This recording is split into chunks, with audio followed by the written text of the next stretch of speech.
ঋণী ব্যক্তির জন্য কি কুরবানি করা জরুরি? প্রথমত কুরবানির মশলাটা জেনে রাখা একান্ত কর্তব্য। কুরবানি ওয়াজিব নাকি সুন্নাত, মুস্তাহাব?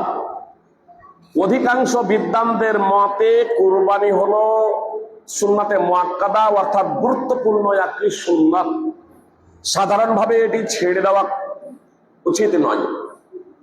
তবে শাইখুল ইসলাম ইবনে তাইমিয়া, ইমাম আবু হানিফা রাহিমাহুল্লাহ প্রবক্তাগণ বলেছেন সামর্থ্যবান ব্যক্তির উপরে কুরবানি করা আবশ্যক।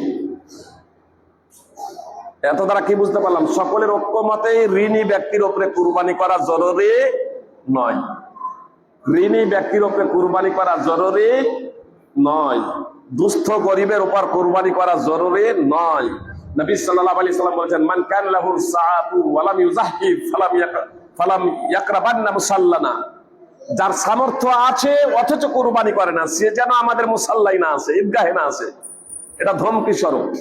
সুনানে ইবনে মাজাহ হাদিস নম্বর 3123। এত দ্বারা কি বোঝা যাচ্ছে? যে সামর্থ্য থাকলে কুরবানি করাটা দরকার, একান্ত দরকার। সাধারণভাবে ছেড়ে দেওয়াটা উচিত নয় হাদিসের মানদণ্ডে। আর বিশেষ করে যাদের সামর্থ্য আছেন তারা অবশ্যই কোরবানি এরকম করুন। তাহলে কোনো ব্যক্তি যিনি ঋণী তার জন্য কোরবানি করা জরুরি নয়। তবে কোনো ব্যক্তি যদি এমন হন যে আপাতত তার কাছে টাকা নেই, যেমন অনেক চাকরিজীবী আছেন লাখ টাকা মাইনে, অথচ হাতে ক্যাশ টাকা নেই, মাস যাবে তো আবার টাকা পাবেন, তো এই ধরনের ব্যক্তি কোরবানি দিতে ইচ্ছুক, কিন্তু তৎক্ষণাৎ তার কাছে টাকা নেই, যখন কোরবানি যখন দেবেন, হয়তো কোরবানির দুদিন পরেই টাকা পেয়ে যাবেন, বেতন পেয়ে যাবেন। তা এই ধরনের ব্যক্তি মানে যিনি ঋণ পরিশোধ করার ক্ষমতা রাখেন, উৎসতা আছে, সাময়িক টাকা নেই, এই ধরনের ব্যক্তি যদি ঋণ নিয়ে কুরবানি করবো মনে করেন, কুরবানি করতে পারেন, কুরবানি করতে পারেন।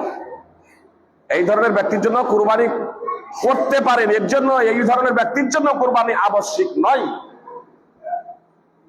আর যিনি ব্যক্তি আগে থেকে ঋণী তার জন্য তো আবশ্যক নয়।